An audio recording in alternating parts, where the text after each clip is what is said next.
Assalamualaikum, nama saya Nur Afiqah binti Ahmad Fazli. ID saya adalah ASJ190410049 dan tugas saya sebagai program webinar mengatasi masalah mental semasa pandemik 2021 adalah saya sebagai pengacara majlis. So, video selepas ini saya akan tunjuk peranan saya sebagai pengacara majlis dan saya handle program webinar tersebut. Work from home, di mana sebelum ini kita tidak kita tidak sangka di mana manusia juga boleh bekerja daripada rumah sebenarnya, dan apatah lagi melibatkan kerja-kerja pentadbiran. Jadi sebenarnya ini boleh berlaku dua perkara, iaitu daripada sudut yang positif dan sudut yang negatif. Tapi yang negatif itu yang kita dapat lihat secara kasarnya adalah isu kesihatan mental lah. Dan juga sebenarnya work from home ni adalah satu perkara yang sedang dikembangkan pada masa sekarang daripada bidang psikologi, industri dan organisasi.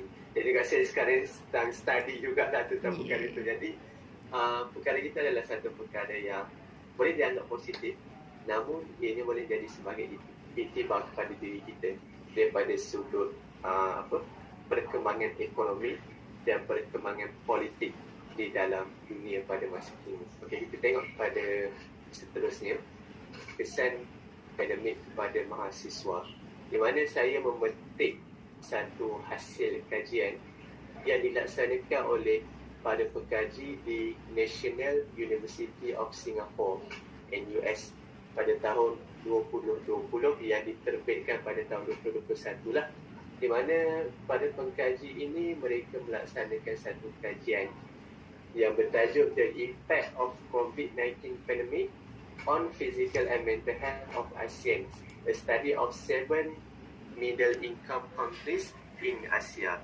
Jadi mereka ini menjalankan satu kajian berkaitan dengan kesan pandemik COVID-19 terhadap kesihatan fizikal dan mental dalam kalangan para pelajar di Asia, iaitu mereka mengambil sampel kajian daripada tujuh negara yang berpendapatan middle income lah. Jadi kita dapat lihat di sini mereka menjalankan di tujuh negara, iaitu Vietnam, China, Iran, Malaysia, Filipina, Pakistan dan Thailand. Jadi mengikut kepada gambar rajah ni, mereka melaksanakan dua alat pentaksiran lah. Alat pentaksiran ni adalah soal selidik, di mana para pengkaji ni dia membuat satu soal selidik yang merangkumi kepada dua instrumen ataupun alat pentaksiran lah, di mana alat pentaksiran tersebut diberi nama Impact of Event Skills Revised Score, iaitu yang ditingkaskan kepada IESR score lah, di mana alat ujian ini digunakan untuk melihat sejauh mana kesan pandemik COVID-19 ini memberi impak kepada tahap penyesuaian mereka dengan situasi yang baharu. Maka saya. Jadi seterusnya mereka juga mengkaji dengan tahap kesihatan mental para pelajar daripada tujuh negara tersebutlah, di mana para pengkaji menggunakan satu alat ujian psikologi yang diberi nama DAS-21, di mana saya anggap alat ujian ini adalah satu benda yang common dalam kalangan masyarakat Malaysia untuk mengkaji tahap stres, tahap anxiety ataupun kebimbangan dan tahap depresi dalam kalangan sampel kajian lah.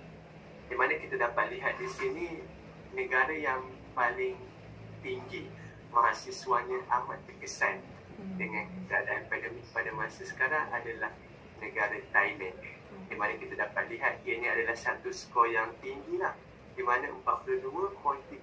Ini adalah satu angka yang tinggi berbanding dengan negara-negara yang lain. Dan yang kedua adalah negara China, yang ketiga adalah Iran.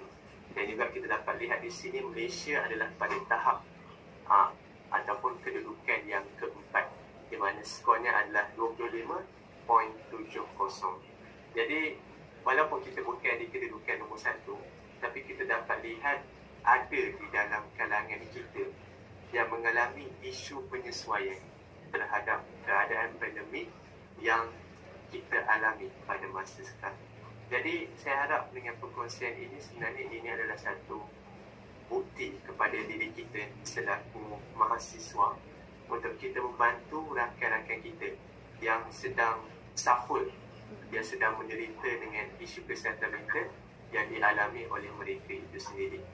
Jadilah kita dapat lihat bahawa daripada sudut tahap kesihatan mental mereka, kita dapat lihat Thailand juga. Maknanya ini adalah satu perkara yang sangat berhubung kaitlah dan juga sangat relate, di mana Thailand juga menduduki tempat yang pertama daripada alat ujian DAS 21, di mana mereka menunjukkan skor yang tinggi untuk ketiga-tiga sub-skill, iaitu tahap stres, anxiety dan depresi. Jadi memang Thailand ni boleh dianggap sebagai satu keadaan negara di mana mahasiswa mereka mengalami satu keadaan kesihatan mental yang sangat serius. Tapi kita tengok kepada Malaysia lah, di mana Malaysia pada tahap tengah-tengah, di mana walaupun di tahap tengah-tengah, tapi isu kesihatan mental dalam kalangan mahasiswa di Malaysia tetap berlaku, di mana kita dapat lihat memang ada dapatan kajian yang menunjukkan bahawa mahasiswa Malaysia mengalami satu isu kesihatan mental yang agak serius. Okay, jadi saya dapat lihat sebenarnya dengan perkongsian apa itu keseluruhan mental dan bagaimana ia memberi impak kepada keadaan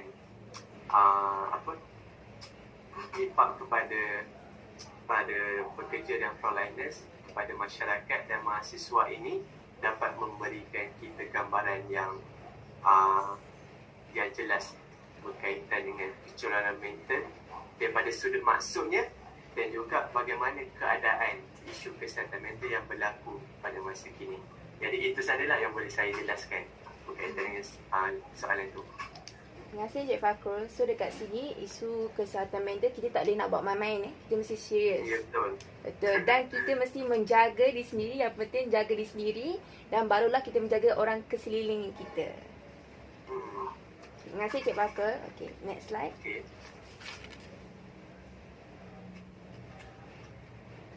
So, soalan seterusnya, apakah punca-punca kecelaruan mental? Alright. Punca-punca. Terima kasih kepada saudari moderator.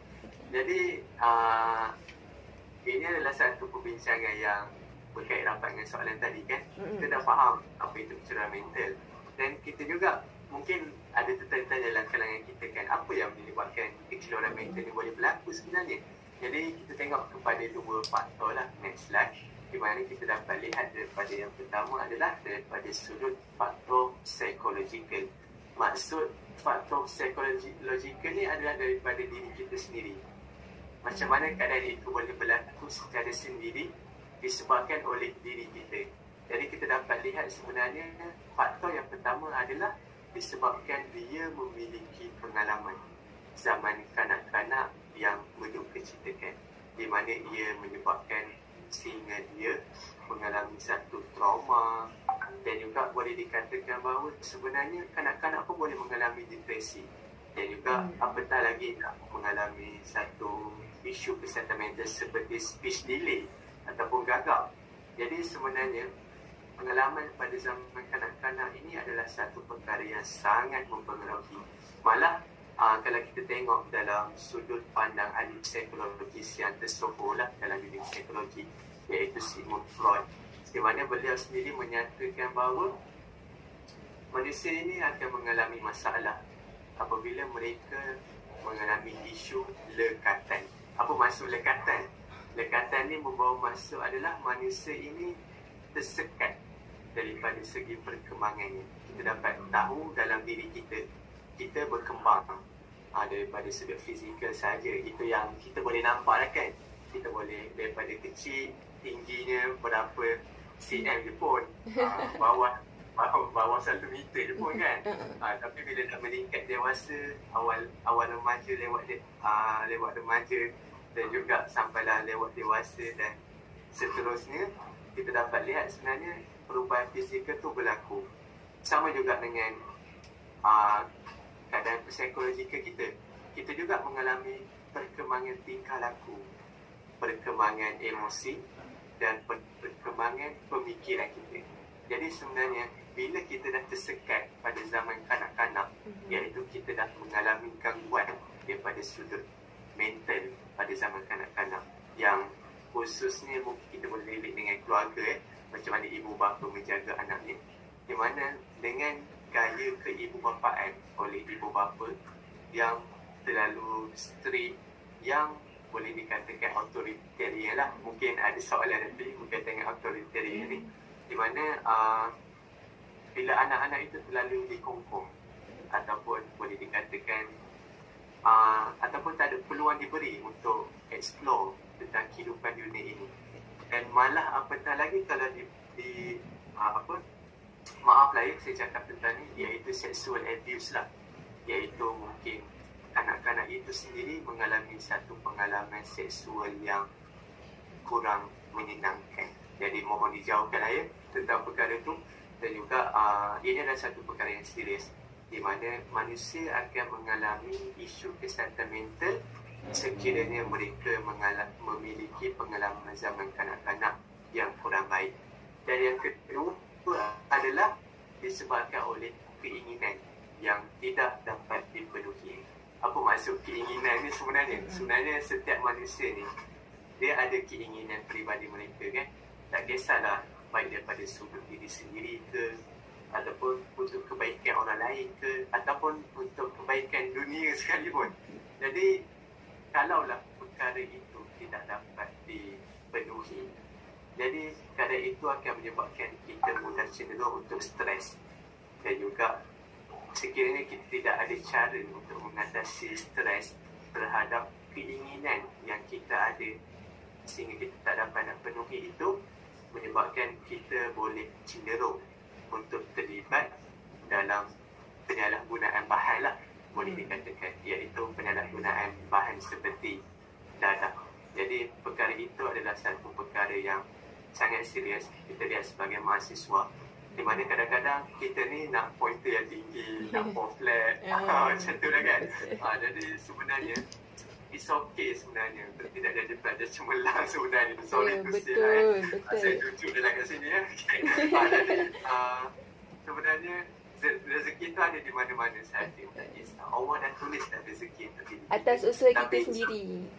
Betul. Jadi sebenarnya ya memang semua nak jadi pelajar cemerlang. Tetap ini adalah satu benda yang normal. Tapi kalau kita tak dapat itu, it's okay untuk kita melepaskan perkara itu. Kerana mungkin bila kita tak dapat capai, Allah ataupun Tuhan bagi yang non-Muslim menyimpan kita benda yang lebih baik daripada itu.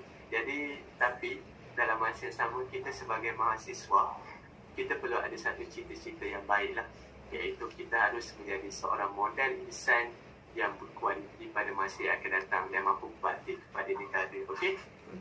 Jadi yang seterusnya adalah kita tengok kepada kemahiran gaya daya tindak. Tunggu dulu. Okey. Kita tengok kepada kemahiran gaya daya tindak, di mana kemahiran gaya daya tindak ni membawa maksud kepada macam mana cara kita handle masalah di dalam kehidupan kita. Kadang-kadang macam mana saya katakan tadi, kita berkembang daripada segi tingkah laku, daripada segi emosi dan corak pemikiran kita. Jadi sebenarnya bila kita cakap tentang kemahiran gaya daya tindak ni, ini adalah satu perkara yang perlu di-update ataupun dikemaskini dari semasa ke semasa. Kalau daripada kecil kita, bila kita sedih, kita duduk menangis je. Tak ada apa-apa, kita duduk mengayu je dekat mak kan. Tapi padahal bila dah besar, kita hidup secara bersendirian, apatah lagi dah berkeluarga, betul tak? Jadi sebenarnya itulah makna gaya daya tindak. Mungkin pada masa kecil, bila kita terhantuk kepala dekat dinding, kita akan menangis. Sebenarnya itu adalah normal. Jadi kenapa kita menangis? Sebenarnya kita nak dapat bantuan daripada orang lain. Sebagai contohnya, contoh kalau kita menangis, mestilah mak ayah kita aware, betul tak? Betul. Kita feel terhantung kepala je ni, tolong Ustaz kan, tolong Ustaz elok-elok, duk tiup, baiklah tu nanti. Terus tunjuk YouTube terus baik.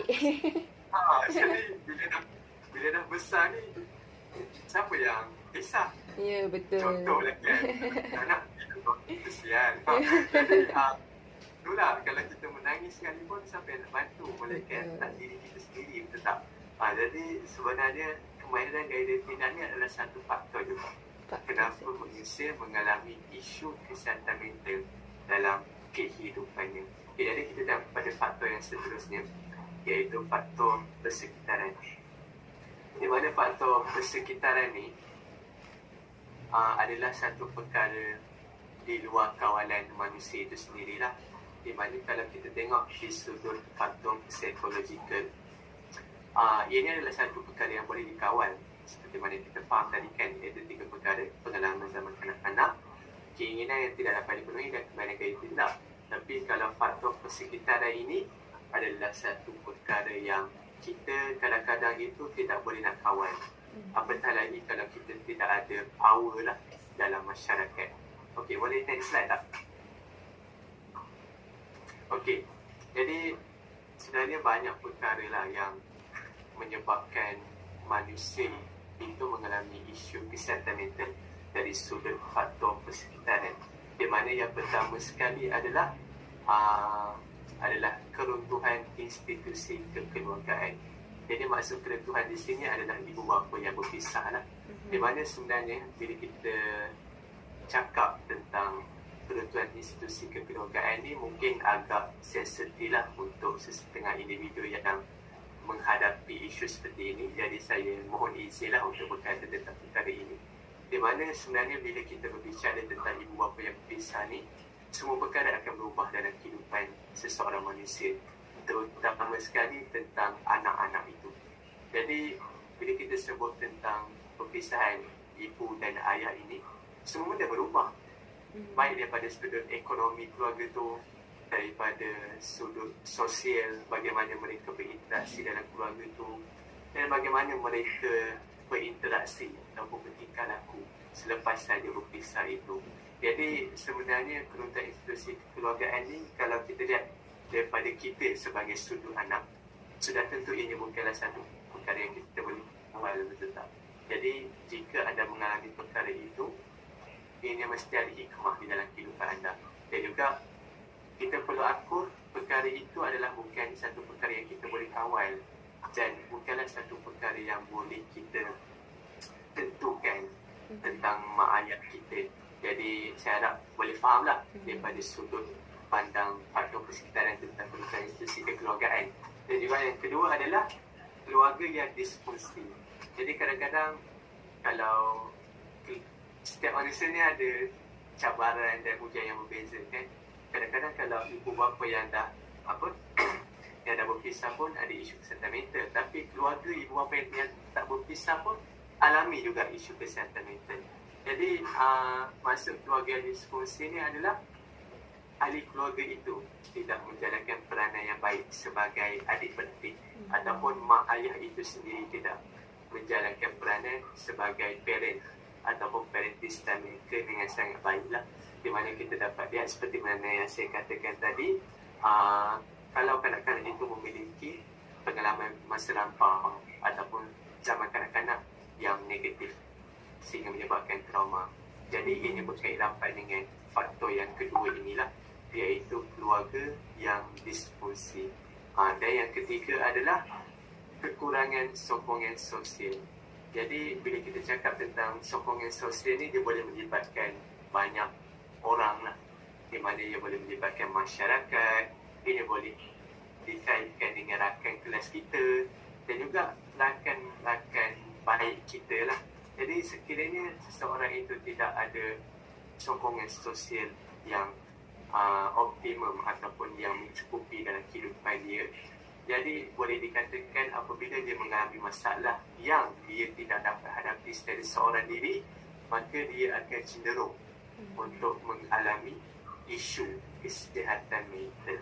Okay, jadi yang keempat adalah pertukaran kerja ataupun tempat pengajian lah. kadang-kadang bila kita sebut tentang tempat kita duduk ataupun tempat kita nak belajar, tempat kita bekerja, bila kita bertukar pun dah boleh jadi isu. Sekiranya kita tidak ada kemahiran penyesuaian yang baik. Di mana maksud penyesuaian di sini adalah bagaimana kita untuk cope dengan persekitaran yang baru, dengan budaya yang baru. Sebagai contohlah kalau saya lah, saya ada cerita nak belajar ke luar negara dah kan. Contoh kalau dekat New Zealand ke, dekat Jepun ke, dekat mana kan. Saya ambil Jepun lah senang. Contoh saya tak pandai bahasa Jepun. Tapi tiba-tiba saya nak belajar kat Jepun. Agak-agak saya punya stres tu tinggi ke tak? Bila dah sampai ke sana. Tinggi. Tinggi lah kan. Jadi kita nak cakap makan pun apa. Makan pun macam dah biasa dengan nasi lemak kan. Datang Jepun. Lain daripada lain. Kalau boleh jadi cenderung tengok makan tu kan. Makan tu satu hadap. Biasa kita orang Melayu. Kalau pagi-pagi kopi panas lah, nasi lemak lah. Tiba-tiba dekat sana dia makan sushi. Pening kepala. Betul. Jadi mungkin culture shock tu boleh berlaku. Culture shock. Itu contoh je lah. Betul ke tak? Jadi kita dapat lihat di sini sebenarnya pertukaran kerja dan tempat pengajian pun menjadi satu isu yang harus kita ambil berat dalam kehidupan kita untuk kita sesuaikan. Sekiranya kita bertukar tempat tinggal kita lah, sama ada disebabkan oleh kerja ke, tempat kita belajar ke, ataupun sebagainya. Dan yang kelima adalah norma budaya ataupun masyarakat. Jadi maksud norma budaya dan masyarakat ni adalah satu persepsi ataupun satu set of normalisasi, ataupun kita punya set ataupun benda itu adalah satu benda yang normal lah, yang menyebabkan kadang-kadang norma budaya ataupun masyarakat ni boleh jadi dua sebab lah, iaitu sebab yang positif dan sebab yang negatif. Malah ia juga boleh memberi kesan yang positif dan kesan yang negatif. Jadi bila kita bincang tentang isu kesihatan mental ni, norma budaya juga boleh mempengaruhi kesihatan mental seseorang manusia.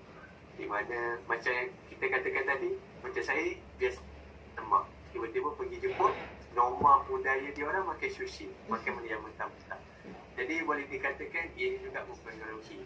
Tapi ada juga norma budaya yang bukan boleh menyebabkan stres saja, tapi ia juga boleh menyebabkan seseorang manusia itu boleh menghadapi mental disorder. Jadi saya nak tanya kepada saudari pengurusi majlis lah. Mungkin pernah rasa tak ada satu budaya ke ataupun satu norma masyarakat di Malaysia ini yang saudari rasa macam benda tu kurang sihat dan bagi kesan kepada kesihatan mental? Saudari ada tak? Bagi contoh satu je lah. Kesihatan mental bagi saya rasa macam dulu saya pernah, ni bukanlah ni macam kawasan tau. Saya dulu sekolah Taman Konat. And then sekolah tu mostly 80% ada Cina. And then Melayu adalah 20 orang macam tu je. Oh ya? Ya, betul. Tapi dia sekolah menengah Taman Konat, dia bukan sekolah Cina. Tapi kawasan dia majoriti kawasan Cina. So mostly okay, ni bagi kantin, bagi makanan jugalah. Separuh daripada kantin kita orang tu Cina yang jual. So kadang-kadang macam ada setengah hari, ada satu hari tu kantin macam orang Melayu jual tak ada. So kita orang macam tak dapat nak beli makanan tu. And then biasalah orang Cina ada yang resis. Itulah saya rasa stres sikit, betul. Macam maknanya isu pokoknya resis lah di situ, betul kan? Betul. Okey, jadi macam mana dia bagi kesan kepada Tika pada masa tu? Kesan macam tu saya rasa dah biasa kot. Dah biasa dan bawa bekal siap-siap lah. Itu je lah. And then dah biasa kan. Memang dah biasa macam lantak lah prioriti. Kita buat hal kita je. Okay, jadi kita dapat lihat daripada cerita Tika. Terima kasih. Tika akan berkongsi tentang perkara itu. Di mana kadang-kadang kita tak ada lagi Tika tadi kan. Persekitaran dia majoriti adalah Chinese.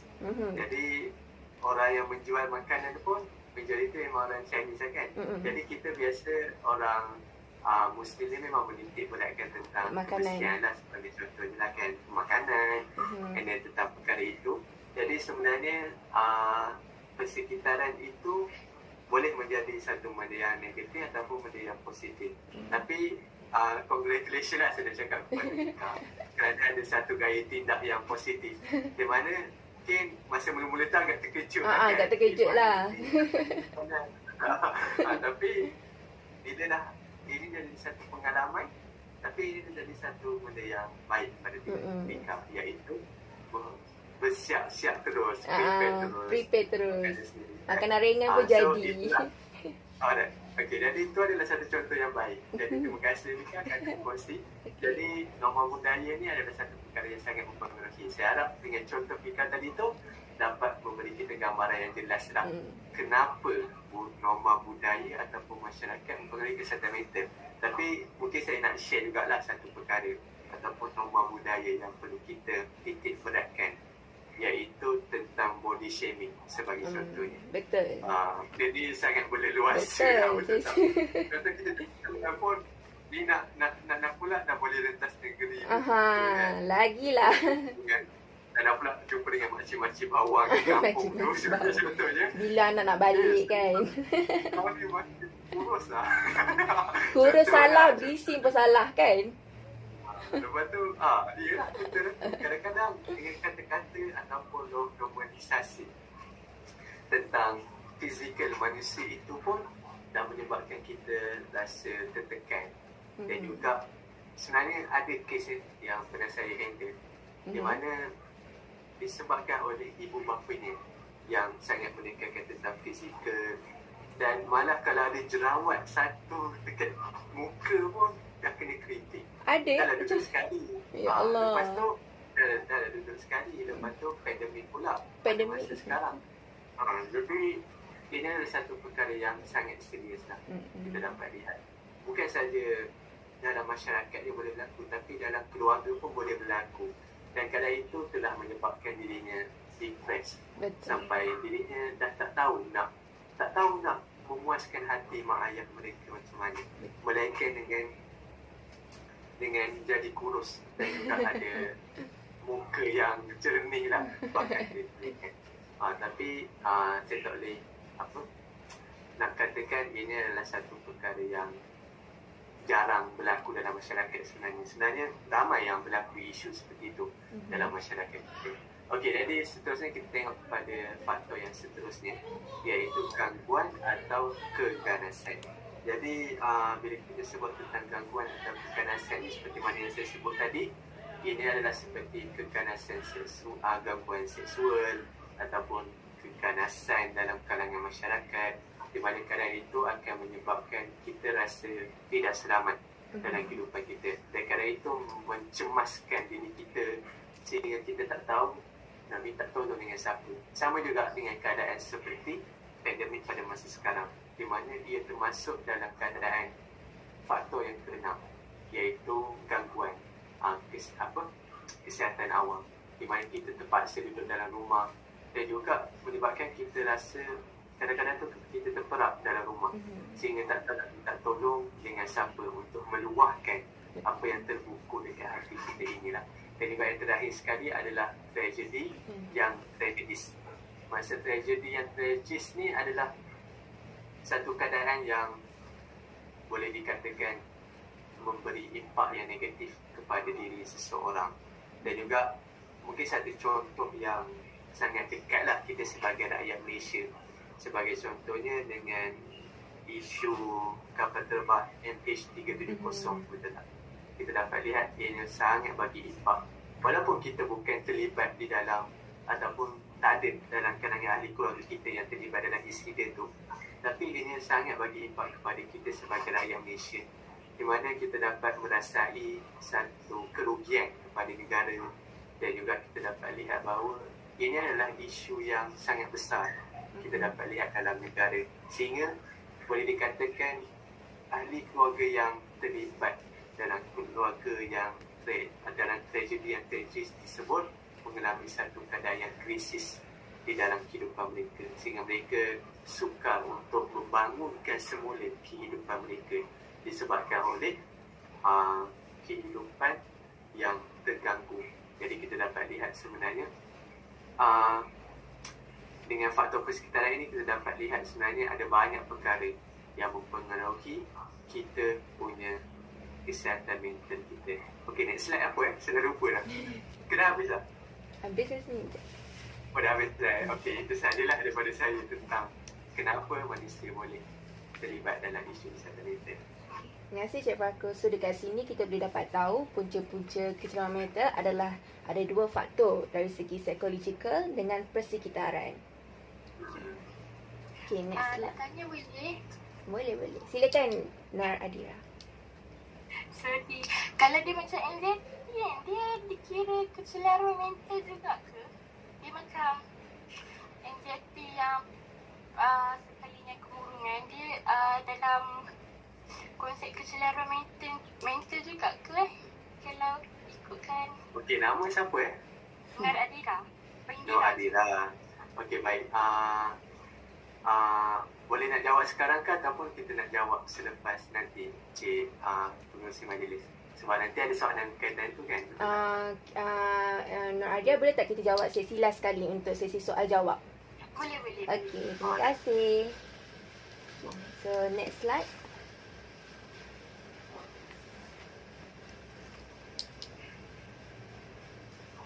So soalan seterusnya. Adakah depresi tergolong dalam mood disorder atau mental disorder? Boleh Cik Fakrul terangkan? Alright, okey, terima kasih atas soalan ni. Okey, rasanya muda ni akan menjawab soalan Nur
situ orang yang mendengar kita tu dapat tahu apa yang kita hadapi. And then mungkin dia ada cara yang berbeza. Ini sebagai seorang kawan ni, dalam kaunselor tak boleh bagi nasihat sebenarnya. Dia just membantu dan membimbing manusia untuk melihat kehidupan dia ni macam mana. And then kaunselor percaya manusia itu akan menentukan kehidupan dia. And then kaunselor tak boleh menentukan kehidupan. And then sebenarnya it's okay to talk, it's okay to share, and it's okay to not to be okay lah. Saya boleh katakan dekat sini. It's okay untuk menangis sebenarnya. Ya, Untuk rasa sedih. Kadang-kadang kita Jangan nangis pendam. tu, lepas nangis tu dia akan lega sikit kan. Yes, memang lega. Percayalah, sebenarnya menangis pun ada satu terapi untuk diri kita. Tak kisahlah, mungkin yang beragama Islam, mungkin kita boleh meluahkan perasaan kita kepada Tuhan ketika kita solat tetap. Jadi bagi yang non-Muslim, mungkin daripada segi pendekatan agama itu pun ada cara mereka yang tersendiri. Jadi saya percaya bahawa setiap orang ada hak untuk meluahkan perasaan, untuk menunjukkan perasaan, untuk share dengan orang yang dipercayai. Jadi pentinglah untuk kita memiliki self-awareness demi menjamin kesejahteraan mental kita. Okey, itu sahaja daripada saya untuk soalan itu. Okay. Terima kasih Cik Paku. So dekat sini setiap manusia ada kelebihan diri sendiri dan ada kelemahan diri sendiri. Kita tak boleh nak macam negatif kan, mesti sentiasa positif dan cari kebahagiaan sendiri kan. Yes. Dan kita kena terima sudut pandangan orang lain agar kita tak silap langkah ataupun kita mesti ada hak diri sendiri untuk kebaikan diri sendiri. Okay, soalan seterusnya. Macam mana nak bantu orang yang mengalami kecederaan mental macam dari orang sekeliling kita? Alright, okay, ni soalan yang bagus lah. Bila saya dapat soalan ni, happy saya sebenarnya. Jadi, bila kita cakap tentang cara ni, sebenarnya ini adalah satu terapi juga kepada diri kita. Kadang-kadang kita rasa penat dengan diri sendiri, kita rasa rusing dengan masalah kita. Kadang-kadang bila kita bantu orang lain pun, benda tu menjadi satu cara untuk kita hilangkan stres dalam kehidupan kita. Jadi mungkin dalam kalangan kita ni adalah mahasiswa-mahasiswi yang pernah terlibat dalam aktiviti kesukarelawanan, betul tak? Jadi saya yakin dengan aktiviti kesukarelawanan tu, walaupun kita rasa penat, walaupun kita rasa stres untuk merancang, untuk bantu orang, contohnya misi bantuan banjir ke apa benda semua kan, sebenarnya ini adalah satu perkara yang menanamkan sikap insani dalam kehidupan kita. Dan keadaan itu menyebabkan kita rasa kita dapat fahamlah diri kita ni, di mana kita dapat tahu kita ni penting tak untuk orang lain. Mattering tadi tu kan, maknanya aku dah bantu orang, maknanya aku dah memberi makna kepada orang lain. Jadi dengan contoh saya beri tadi tu, pentinglah untuk kita tahu cara untuk bantu orang lain yang ada masalah kecederaan mental. Jadi kita kena ada satu soalan lah pada diri kita, bagaimana sebenarnya cara nak bantu ahli keluarga dan orang sekeliling. Okay, next slide. Okay, sebenarnya untuk bantu orang yang ada kecederaan mental ni, secara jujurnya kita tak boleh nampak secara mata kasar sejujurnya. And then kita tak boleh nak judge orang tu muka kasar. Jadi ada kecederaan mental ni. Jangan. Padahal bila kita tahu kenal dia, orang tu yang paling sporty kan. Kan. Tak boleh jatuh buku sombong. Saya pun ada pengalaman macam tu. Dia ni masak. Sekali bila dah kawan rapat duduk semeja, lepas baru tahu sama kita kan. Masuk alis semua. Ya betul. Okay, jadi dengan contoh tadi tu sebenarnya kita tak boleh nampak. Ini kita tak boleh judgemental terhadap orang yang mengalami kecederaan mental. Kadang-kadang orang yang selalu senyum tu pun ada mengalami isu kecederaan mental. Kadang-kadang dia pendamkan. Contoh macam orang yang depresi, mengalami isu depresi. Jadi mereka ni sering memendam perasaan.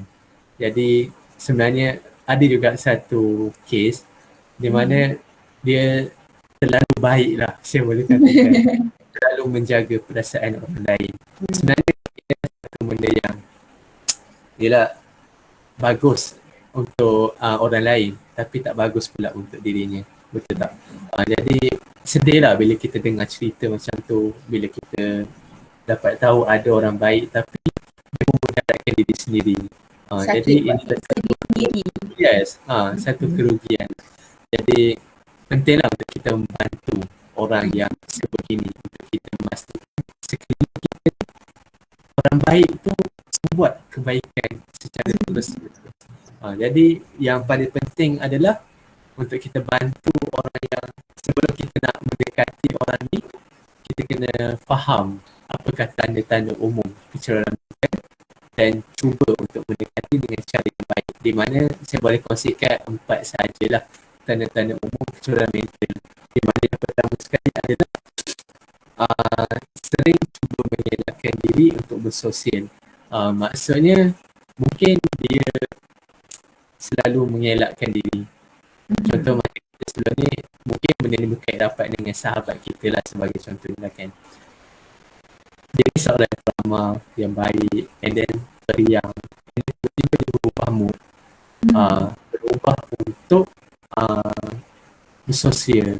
And then selalunya contohlah kita selalu jumpa dia dekat satu tempat, tapi tiba-tiba contoh macam dia selalu keluar jogging ke apa kan, tapi tiba-tiba dia dah terkepung duduk dalam bilik seorang-seorang, tak tahu sebab apa, tanpa angin apa semua kan. Jadi kita kena aware lah terhadap perkara itu, di mana mereka ini cuba untuk mengelakkan diri untuk bersosial. Jadi itu adalah satu tanda bahawa dia mengalami isu kesihatan mental. And then yang kedua adalah dia kelihatan kurang tenaga. Sebagai contohnya macam kita dapat tengok, dia ni mungkin kelihatan agak kurang bertenaga bila memulakan satu pekerjaan. Jadi kita dapat lihat bahawa mungkin dia ni dah kurang aktif, dah rasa kurang bersemangat untuk membuat satu pekerjaan, sehingga dirinya dah tak dapat menjadi seorang yang produktif dalam melakukan pekerjaan. And then ketiga adalah dia mengalami perubahan tingkah laku, corak pemikiran dan emosi yang ketara. Sama yang macam saya katakan tadi, mungkin dia ni seorang yang suka berjogging pada waktu petang, tapi tiba-tiba rutin harian yang normal tu sudah berubah. Jadi stop semua kan. Dia tukar. Jadi perkara itu telah menyebabkan, ini salah satu tanda saja untuk kita dapat tahu. Mungkin kita tak boleh nak jump to the ni terus nak kata dia ni ada kecerdasan tak. Mungkin kita kena fikir, oh dia ni penat dengan benda lain. Tapi kita boleh tengok daripada segi tempoh masa lah. Mungkin benda tu berpanjangan, so kita kena aware and then tolong dia. Okey, jadi yang terakhir sekali adalah dia tidak berupaya melaksanakan tugasan harian seperti normal. Sebagai contohnya macam dia tak, lalu ni kalau dalam kehidupan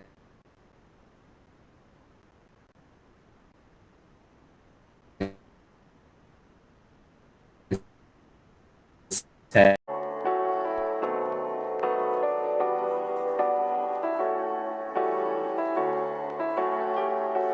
Like the leaves riding on the autumn breeze, like the days gone too far for us to see. It's like walking through the sky where the stars come and go. It's the light within my reach, not as distant as it seemed. Dreams are moments, night is long, yet we linger in the past. Tell me, do you feel the same? I can take you far, far away, far enough for us to disappear.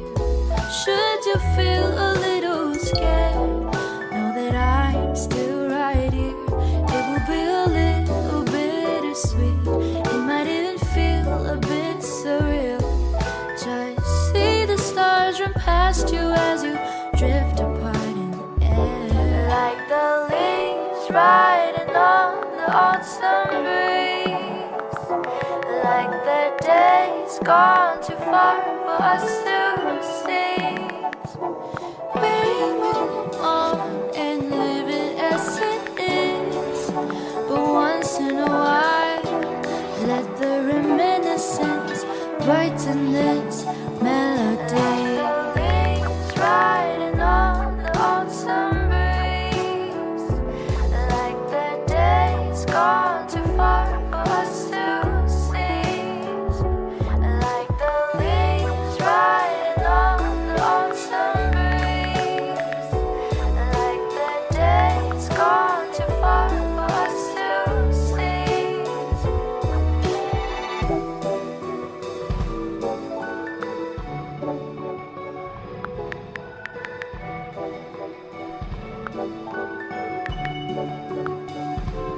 I can take you far, far away, far enough for us to disappear. Should you feel a little scared, know that I'm still right here. It will be a little bittersweet, it might even feel a bit surreal. Just see the stars run past you as you drift apart in the air. Like the leaves riding on the autumn breeze, like the days gone too far for us to seize. We move on and live it as it is, but once in a while, let the reminiscence brighten this melody.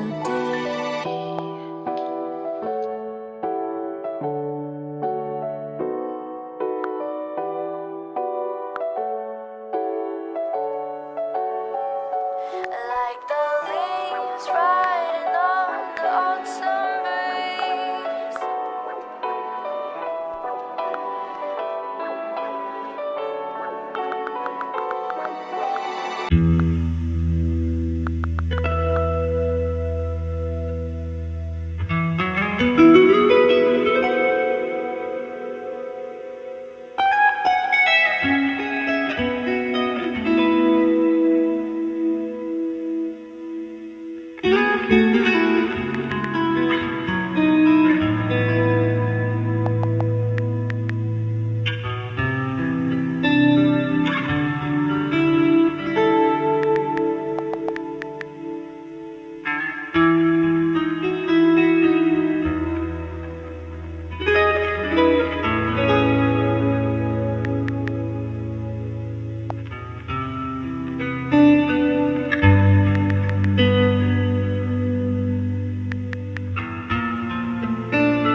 is my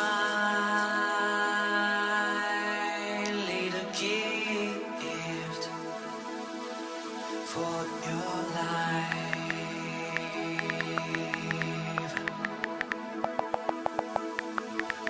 Many times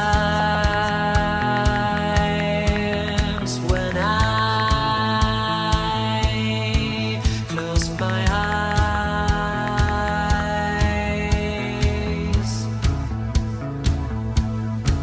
I hope you can hear the sound from my mind.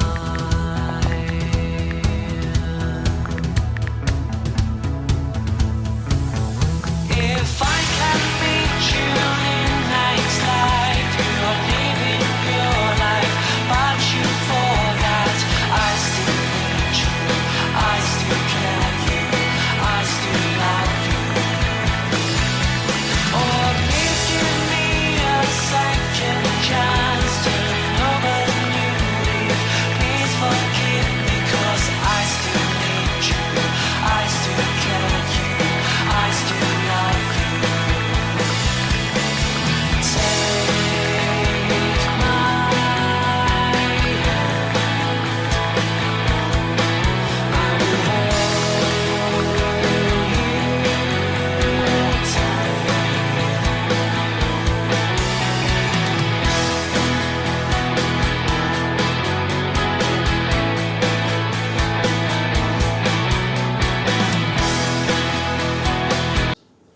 Assalamualaikum warahmatullahi wabarakatuh. Nama saya Nur Atirah binti Hisham. Saya merupakan ahli jawatan kuasa untuk webinar masalah kesihatan mental semasa pandemik.